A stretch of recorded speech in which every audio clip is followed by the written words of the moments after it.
Let's just go, yeah. This is a particular concern in Europe, States. I think there is a very, very, very cold wind blowing through the financial markets in what we might call the Western Hemisphere.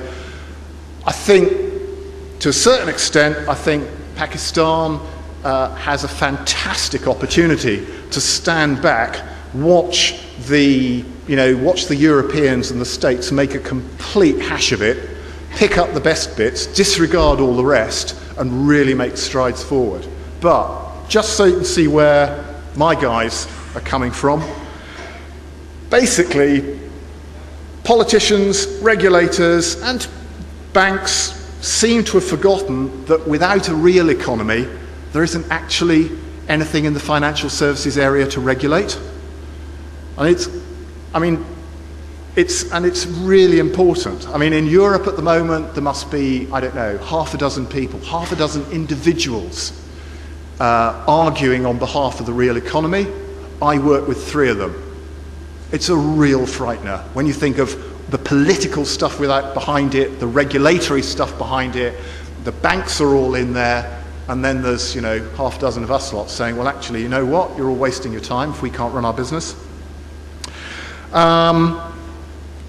For the Basel III starts, actually the first real start on Basel III is actually later this year, and for working purposes, you can bank on Basel III becoming effective from next year. So if any of you guys deal with international banks or deal with Europe, with the States, or with financial institutions based there, then you need to start talking to them now and ask them what their plans are. And they'll tell you they don't know because none of it's certain. Well, tough. We need to sit down and discuss this.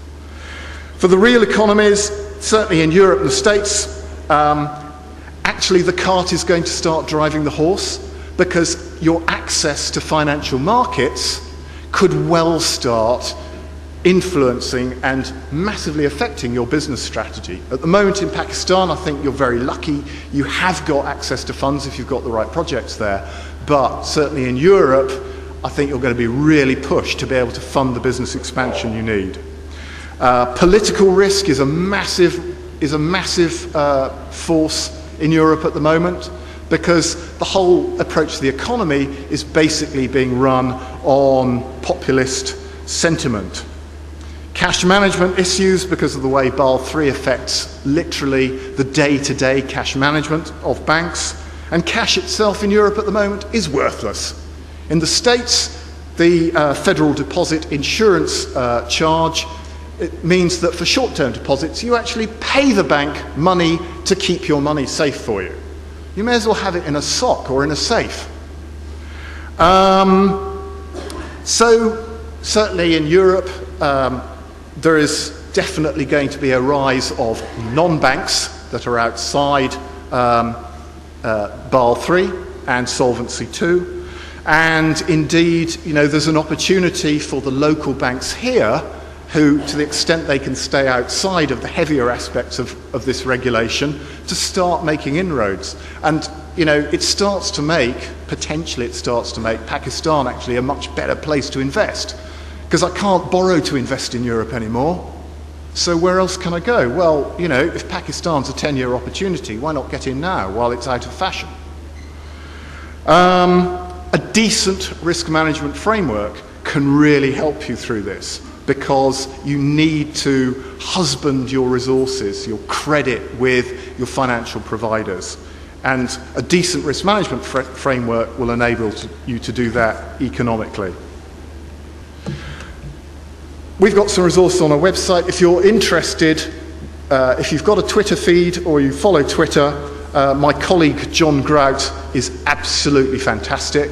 He's a brilliant guy, absolutely brilliant guy, knows the corporate spin, or he's heavily into the regulators, he's heavily into the markets. He's very, very good indeed. We're on LinkedIn, we're on Facebook, we have a website. And finally, just a word. We mentioned earlier, I had to write it down because it struck a chord. Someone said, investors expect expertise. Well, you don't have to pick all this up by some sort of osmosis or rumour or innuendo. And in the current climate, it is actually what's out there now is rapidly becoming far outside anyone's experience to rely on. And we have a whole suite of qualifications which have been running for nearly 30 years now, looking at this whole area. And they're relevant to both the corporates and to the financial institutions. And one of the guys from Terrabiz has got some literature on them, or see me if you're interested. And to be honest, I think that's it. Whoops.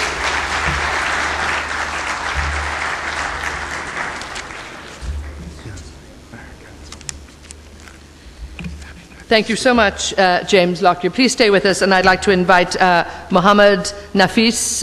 Please, Mohammed, if you're here, please join us from Sajjad Haider Accountants. He will now present James from ACT Resources with a plaque. Thank you so much for that insight there. As he said, the specialty of treasurers is financial risk, and indeed risk abounds: business risk, operational risk, financial market risk, liquidity risk, credit risk. Thank you so much, gentlemen. James is going to be with us throughout lunch, and he'll be here for the rest of the day if you'd like to speak to him. I'm afraid we don't have time for questions because it is lunchtime. So thank you for coming back after tea break. I hope you found our panel discussion useful, and that we have just about 45 minutes, but lunch is just immediately next door, because we will start our session for the afternoon, Strategies for Raising Funds Through Financial Instruments, and we'll start that at 5 minutes to 2. So we'll just, 35 minutes past 2, forgive me. You were hardly going to be able to get an appetizer in that time I was giving you. So I am giving you 55 minutes, that's not bad. So please join us back here before just around 2:30, please, and we'll get our session up and running. Thank you all so much for your attention this morning, for your input, and we'll make sure you have time to engage with our speakers in the afternoon. But do be back on time, and financial instruments and how we can raise funds for your business. Thank you so much.